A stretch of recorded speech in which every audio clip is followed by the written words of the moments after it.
అక్క నిమ్మలంగా పెడితే ఏంది అక్క, నువ్వు వెయిట్ చేసా నిమ్మలంగా అక్కడక్క పెట్టక నువ్వు ఉన్నావు కదా స్పీడ్ ఎత్తేందుకు. మామిడికాయలు అయితే దింపుతున్నాం మేము. ఎందుకు దింపుతున్నావు ఒక మామిడికాయలు?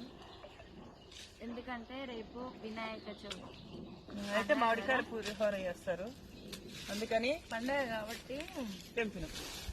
మీకు ఎవరికైనా కావాలనుకుంటే కామెంట్ చేయండి, లేదంటే వచ్చి తీసుకెళ్ళండి. మొత్తుకూరు మాదైతే.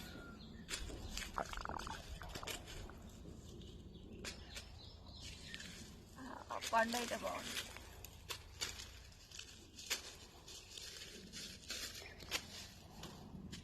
మీరు పండే నిజంగానా? పండేనారా? కానీ నిన్న మన రాలింది. ఈరోజు అయితే మామిడికాయలు నింపుతున్నాం. మరి మీరేం చేస్తున్నారో కామెంట్ పెట్టండి. అన్నీ పడ్డాయి.